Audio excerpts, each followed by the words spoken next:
All right, we are on the play in match 3 of this league with Rug Looting Delver. This is going to be a mulligan. We could loot on turn 1 to try to find more lands, but that's probably not fantastic. As a 6, I'm a lot more likely to keep a 1-lander, especially when there is a land on top. We're probably just going to go Flooded Strand Pass from here. We have a land on top. That's what I'd be visioning for. And I guess you could play out the Delver, but since we don't know what the opponent's on, I think I'd rather have my land. I think in just about every matchup, actually, you would want the land. Insolent Neonate off of a Blackleaf Cliffs. Usually, I would say Dredge. However, BridgeVine is now a very well, I don't know if I'd say very common, but it's a deck. Now let's see. We're gonna think about this. We actually can't really interact with BridgeVine with this hand at all. And I found that it's actually quite difficult to interact with in general. I'm gonna grab a basic island here because our life total is going to be super relevant. And we don't have much red and green going on currently. I think I want to play out Tarmogoyf. I have practiced very little against BridgeVine, but in the games I have played, having a Tarmogoyf on board was nice. Sent it back to them. They had the Bridge from Below in their hand. Well, that means they don't have Vengevine confirmed. Faithless Looting, okay. They're going to need some 0-mana creatures here in order to get a Vengevine out if they have it. We might just be facing down more 2/2 zombies. Walking Ballista, Gravecrawler into the bin. Gravecrawler out of the graveyard. Okay. We're almost certainly just attacking with this every turn, right? They're going to get... Well, it's going to take a while, but they essentially have infinite zombies off of Gravecrawler. But at the same time... Once they get a sack outlet, they have that anyways. Bolting the Gravecrawler seems very bad. Actually, does that say can't block? It says can't block. Well, that makes me even happier to swing with this. They probably just chump with the zombie.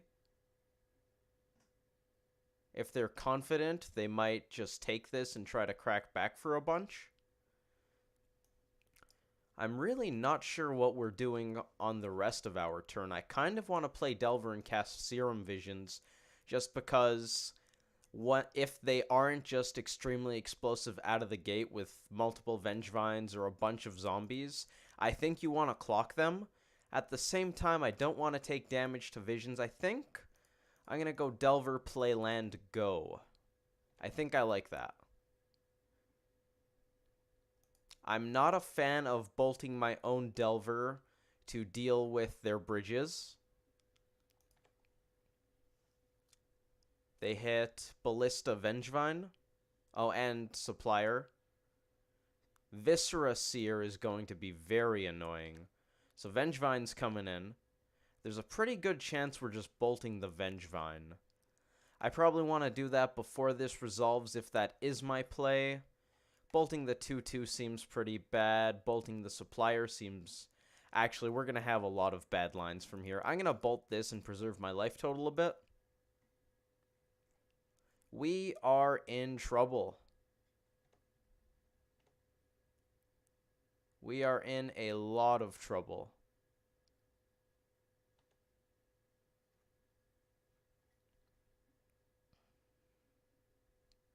On the bright side, we have a 6/7.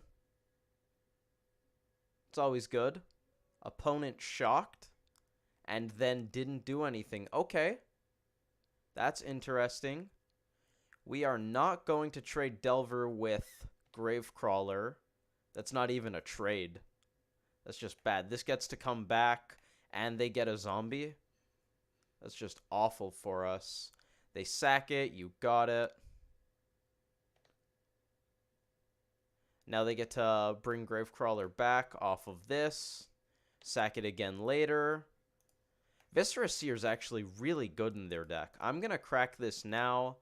Life total, something I want to continue keeping as high as possible. I gave up Delver Scry, but we have Delver Scry off of this fetch land. It's a flooded strand. We have the upkeep stop. Don't reveal, do this. We found Mana Leak, and we milled Mana Leak. Another Delver. Okay, the Delver's not bad. Whew. Oh boy. So Mana Leak's basically garbage against their deck. Unless you're countering something like a Looting or a Neonate, or I guess a Supplier very early in the game, I think Mana Leak is just really bad. I kind of want to put another Delver into play, see if we can eventually turn the corner. Now we're in real trouble, because Tarmogoyf is firmly on blocking duty. We get to block a zombie, and we get to take a bunch of damage off of the rest of them. Alright, bright side. They milled a Bushwhacker, and they did not mill another Bridge or Vengevine, so that's good. Bushwhacker probably going to be lights out if/when it happens. In fact, is this attack lights out? 1, 2, 3, 4, 5. I guess we can chump with Delvers if we need to. If they had lethal, they probably would have sacked Seer to itself. Gravecrawler comes back. This deck is very hard to interact with. That's my take on it. Oh, do we have... This isn't Bushwhacker for 3. Are we flashing back Looting? No, we cast the... We cast Gravecrawler off of that. Okay, that wasn't 3. Deck's hard to interact with. As we can probably tell, Bolt doesn't do much. Mana Leak is looking like hot garbage in our hand. They go incredibly wide. If you they just had a Bushwhacker. Okay, well we could have theoretically Mana Leaked that. That could have been good. Am I just taking all of this in the face? I believe we're just straight dead here. That's 18. Let's pretend we block this and 2 of these. We're taking 4x3, 12, 14, 16, 19. We're going to scoop. And really, that was a kill on turn 4. That's debatably fair in Modern. It's not like the deck was busted out of the gate fast in that game. I've seen hands where they are that fast, and they kill you turn... I don't know if you're actually dead on 2, but you're way too far behind to have any hope of winning the game through our kinds of means. I think the BridgeVine deck, it's kind of explosive. I'm not sure how consistent its explosive draws are, but it's kind of explosive. I think the real draw to it is kind of like Dredge. It has a pseudo-inevitability in that if you're trying to interact with it, it's just going to win the long game against you because it has so many 2-for-1s in it, and its threats are just unbelievably redundant. So I think it's the kind of deck that you definitely want to clock. The problem is it's really hard to disrupt, so we tend to have a lot of trouble racing someone to a turn 4 kill. We're just not playing that kind of deck. Now, some things that I think might help us get there. Let's see. Anger's a good one. Abrade is probably way too bad. I don't want these counters. Alpine Moon, Ancient Grudge, Hazaret. Feed the Clan, actually, I don't think is going to be good, but it's possibly an option. Damping Sphere seems bad. So these 6 cards are ones that I'd consider bringing in. We're going to throw you there. You can go there, and you're kind of a sweeper. I have not tested against this deck nearly enough to have much of a good idea. However, Mana Leak is probably too slow. I can see keeping Pierces and Denials on the play, since we can nab a Faithless Looting on their first turn. Vapor Snag doesn't seem like complete garbage, because putting a Vengevine in their hand has some application. Dumping Dismember seems excellent. I do not want that card. I could actually see getting rid of some of the spot removal. That's an interesting idea. The Lightning Bolts are kind of worse than Vapor Snag, except for the fact that they go face. Maybe you cut a Denial. I think Spell Pierce is a bit better here, because it has a little more reach. I want to keep the Thought Scour, because I want to be very fast. And we're probably just cutting a number of lightning bolt effects after that. Do I want to keep this denial? I have Faithless Looting for the late game to dump it once it's bad. Alright, so on these cards, oh boy, okay, we're going to take out the extra life gain. This is hopefully enough. Fire Spout is also probably a little too bad, and maybe Huntmaster. We're going to start with this, see if we get another game. I'm thinking maybe Huntmaster is passable, because the deck isn't always super fast. This hand's going to be a keep. I like this hand a lot. The deck's not always really fast out of the gate, and it's entirely possible we are just like 2% to win the games that they are really fast out of the gate. So we should just assume we're losing those, don't pay any mind to them, and just try to win the games where they're a bit slower, where Huntmaster might do a little bit of work, gaining us life, shooting a zombie token or two, and maybe having a token to trade with another one. That's probably not good enough, but I can see game states where it is good enough, so I'm considering it. Anger is obviously a house when they don't have Viscera Seer on board or Greater Gargadon on suspend. Sack outlets make Anger look pretty silly. When they don't have a sack outlet, it's great. Then again, you at least get to get rid of all the tokens that they make, so that's not bad. I decided to cut Fire Spout at the last minute there because it doesn't deal with the redundant threats, and I just don't know how much of these kinds of effects I actually want. I like this hand because we're going to go Delver on 1 and either Delver or Pyromancer on 2. I like the idea of clocking them, and this hand has clocks. They mulled to 6. They were in the tank on that one. Anger of the Gods looks kind of debatably bad in this hand because we just have threats that die to anger. But at the same time, if I need to anger, I'm going to do it. And if I don't need to anger, I'm not going to do it. So there's that. What do we got? Opponent Blood Crypt, Stitcher Supplier, Viscera Seer, Bushwhacker, Hangerback. Nice. That's good for us. That's the inconsistency coming into play. Third land. All right. That makes me want to play a Delver of Secrets. We're not attacking here because these two threats trading looks really good for the opponent and really bad for us.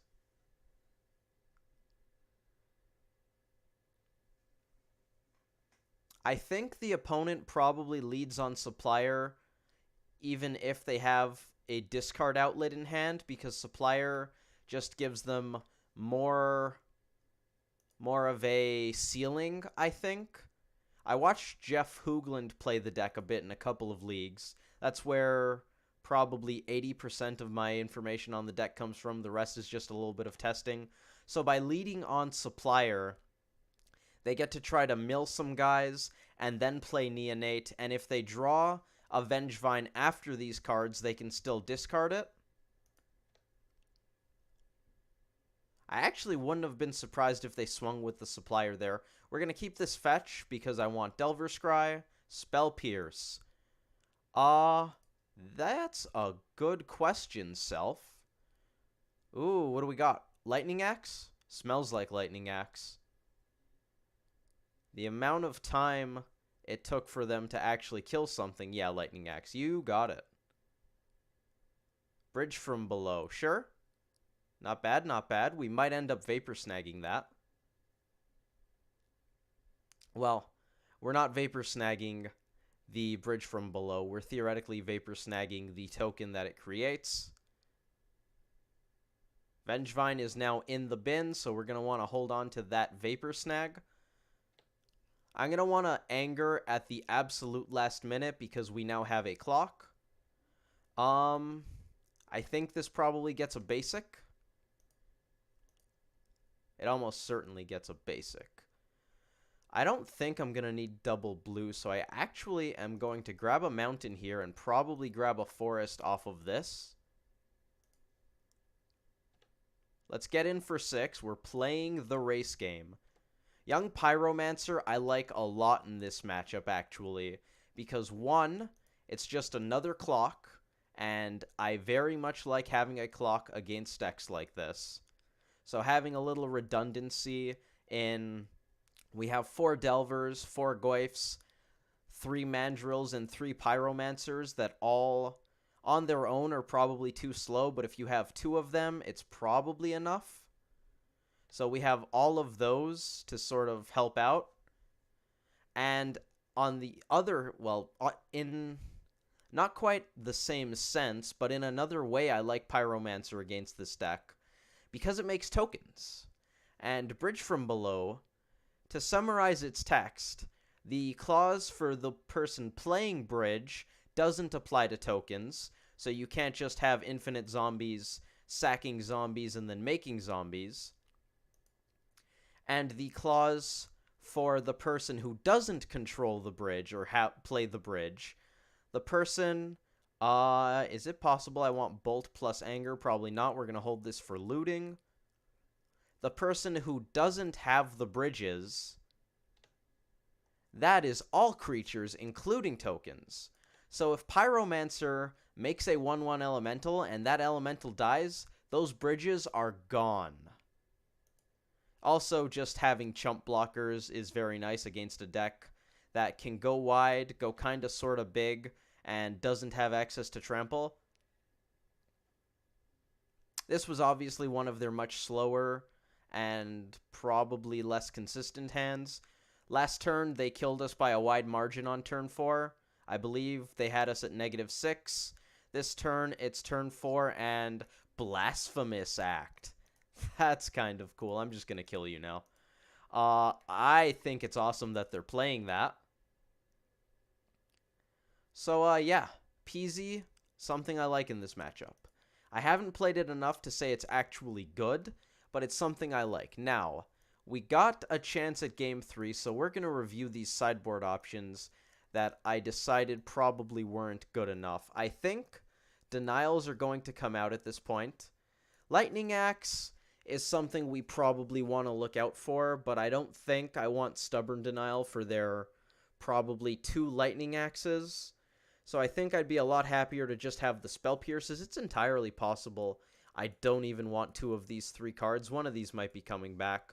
Maybe Spell Pierce is actually worse than Denial. That's possible too. Their deck plays, I believe, 17 lands usually. It's very light on mana.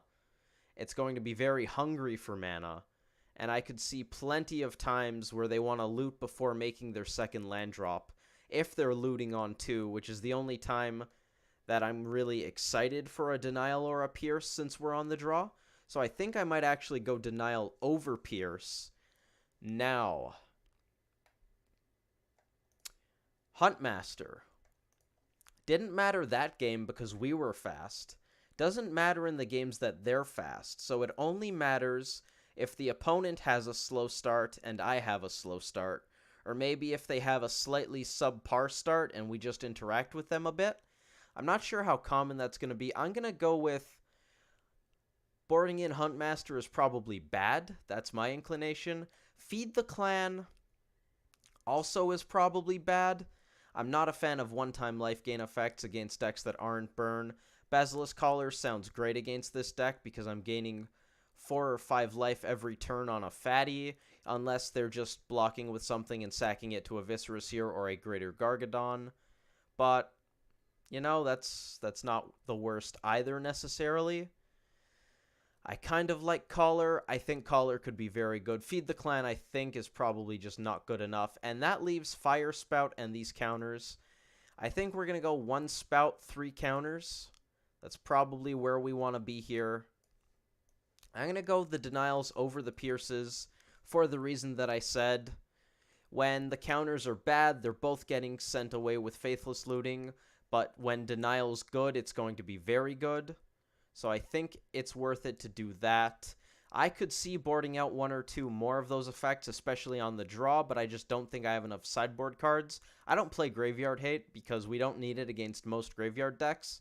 Well, we have Anger. That's kind of Graveyard Hate. This is the kind of Graveyard deck that I would absolutely want Graveyard Hate for. I'm going to submit this. Hopefully Fire Spout is good enough to be a card here. I could see it being not good enough to be a card, but, you know, it deals with a lot of zombies. We're going to keep this hand. It's not fast, and the opponent kept 7, so I am scared.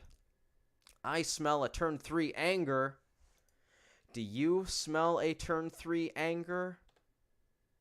Neonate, Lightning Axe, Gravecrawler, you got it. We're going to hit 8 because that does not carry over in between games. We want red sources off of these fetches because I'm assuming since they kept on 7, chances are turn 3 anger or we're dead. Let's get a Steam Vents. I'm kind of sad because none of these fetches get a basic mountain. Basic Island continues to not be basic mountain. Peasy's going to go on the bottom. Vapor Snag's going to go on top because bouncing a Vengevine might just bridge us into where we need to be. Opponent shocked. Well, I mean, they kept on 7. I'm not expecting them to not spend their mana this turn. Gravecrawler, Gravecrawler. The second one I think came from their hand. Alright, we're just going to slam a Tarmogoyf here. I don't think I want to fetch Shock for a Stomping Ground because we have time to draw a less painful red source. I was going to say, I clicked that forest. I saw it. I watched it get clicked. I did it myself. Just waiting for the forest to enter the battlefield so we don't end up misclicking somehow. Although I don't think that lag would actually punish us since there's no other really legal play we can make there. This is going to be a lot of damage. Am I blowing this anger? I'm totally blowing this anger. Block there. Take a bunch. Untap. Next turn we get to Delver. That's something. We're going to go to 6 here, but it's probably worth it. If they don't get any more zombies, that's gone for... You know what? I should have blocked this. That was a misplay. Once they get a zombie, this gets to come back. That was a misplay. Stomping Ground. Anger of the Gods. We're going to do this before they get anything that punishes us for it. Also, I have a feeling that if I don't do it, I'm going to die. And I don't like dying. Next turn, we get to go Goyf, Delver, Vapor Snag. That's something. Faithless Looting, okay. Whew, I am on the edge of my seat. I don't know about the rest of you. Blasphemous Act and Blood Crypt into the bin. That makes sense. Viscera Seer, that's bad. That is kind of bad news. Another Delver. Alright, we're going to swing with Goyf. We're going to have lots of creatures to chump block if necessary. So I'm actually just going to go full throttle here. They discarded a Blasphemous Act, so I'm assuming they think that's bad. So I'm going to hope they don't have another one in hand. If they do, we're in trouble. Probably a lot more trouble than they would be. Faithless Looting Flashback, you got it. We are coming in hot. They scooped! We beat BridgeVine in its debut on the channel. That's so great because I don't think it's a good matchup and I haven't played against it much to actually figure out how I'm supposed to be sequencing, and I don't have much in the ways of sideboard cards for it besides Anger of the Gods, which is just great.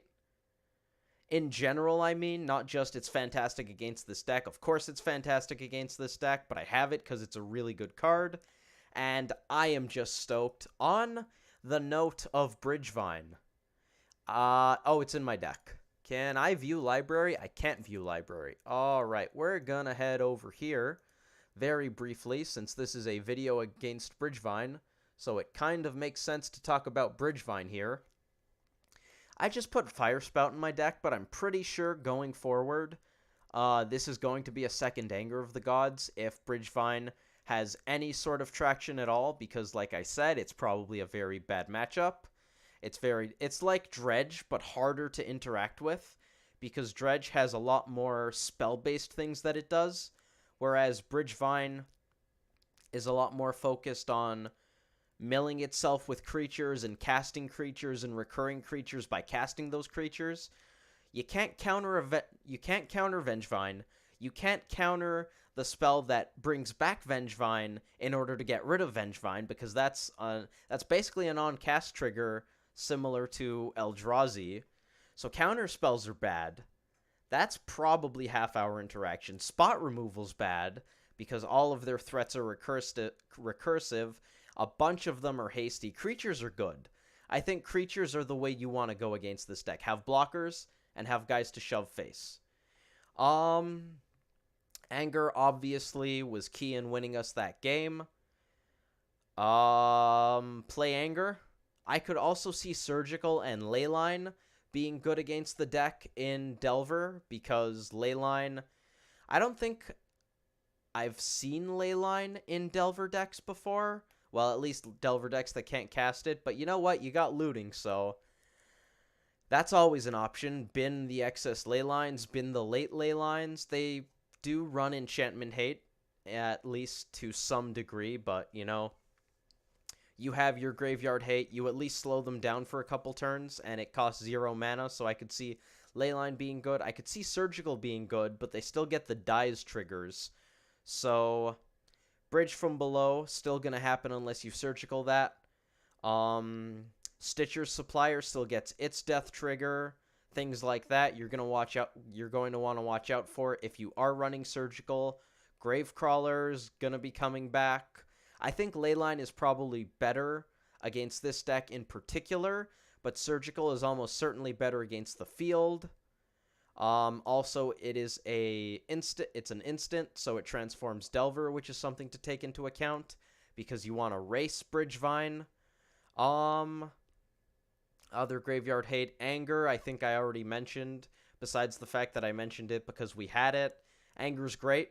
It's bad when they have a sack outlet, but you still clear away all the zombies that they make if they're using Bridge with that sack outlet. Your creatures will get exiled, so I don't think their bridges are going to go away if you wipe any of your own creatures with this. What else? If they have recursive threats like Gravecrawler and Vengevine, and you go for the Anger of the Gods, if they have the sack outlet, it's not going to do what you want. But, like I said, they won't have zombies, so there's that. Maybe you can shove through enough damage to make it worth it. That's the kind of reason I had Fire Spout in my deck for Game 3. If this had been Fire Spout, we probably are in a worse position, but it's close, because it's still killing all of their dudes. The Gravecrawlers can't come back without zombies, so those are in the graveyard for at least a little while. I think regular sweepers are okay in the essence that I find them okay against Dredge. It's just a tempo play. Anger of the Gods is the kind of thing that gets rid of their recursive threats, that can actually put them in the ground. Fire Spout, Pyroclasm, other Angers that other sweepers this deck plays, I can't recall. I'm pretty sure Pyroclasm, EE, that's the other one. I had this in my deck.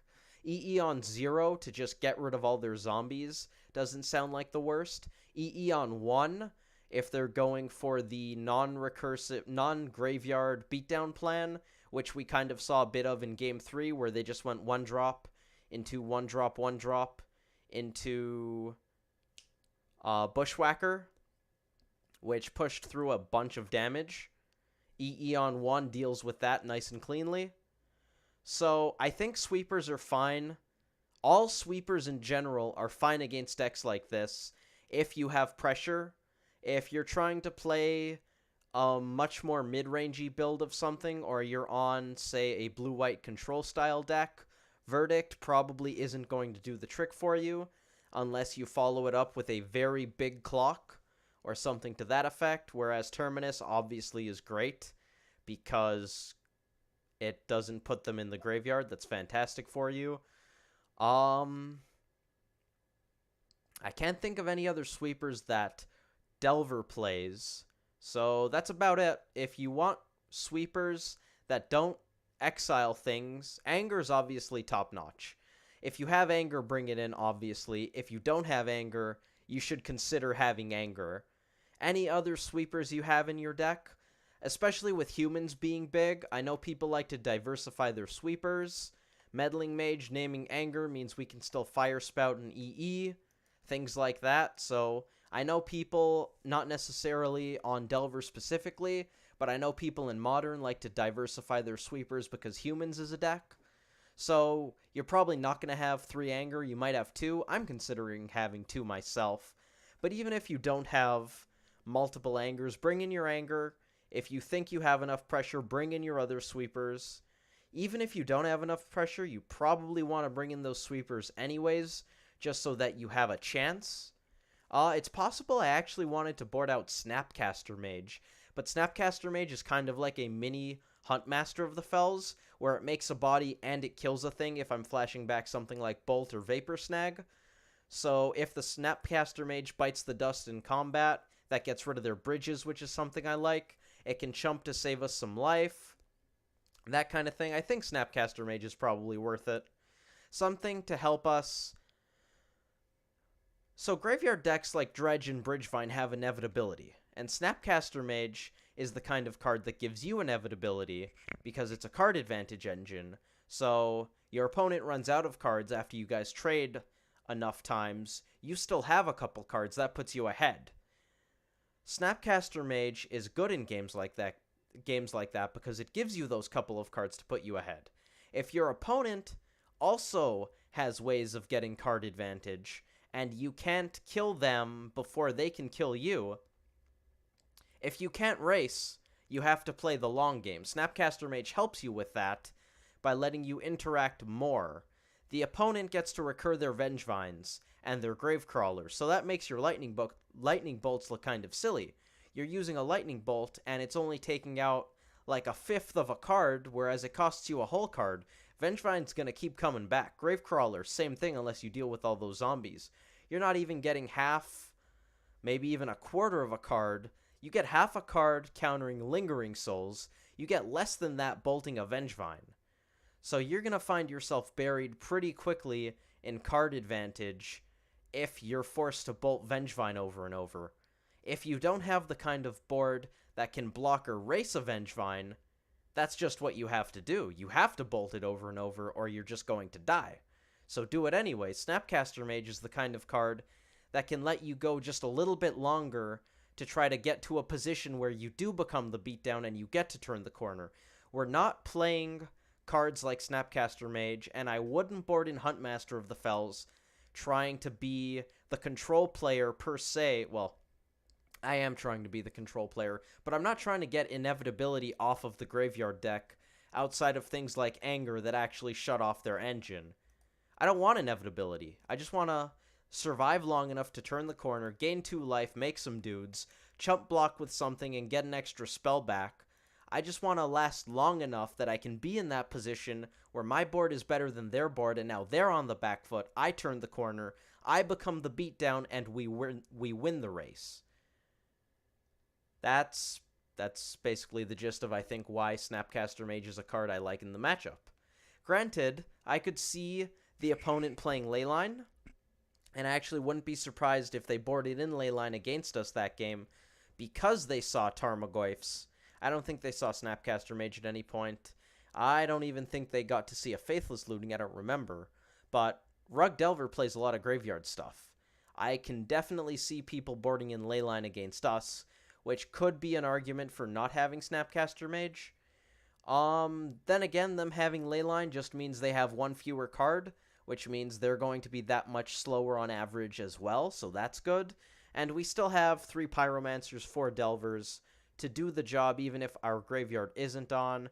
Mandrills is probably never coming online in time against a deck like BridgeVine, but Goyf counts the other player's graveyard, and they're a graveyard deck, so I wouldn't count the Tarmogoyfs out either. That gives us 11 threats that are actually good. I could live with that against Leyline, so I think Snapcaster Mage is fine. I don't think you board it out. I could see that being wrong. I could see a lot of initial theoretical opinions that I have against whatever deck shows up being wrong, so that doesn't really bother me in any way, shape, or form. I like what we did there. I definitely like how the post-board games played out. We saw in Game 2 the opponent's inconsistency caught up with them, and we were just able to kill them pretty quickly, and we won. And then in Game 3, they weren't exactly inconsistent, but it was their other plan.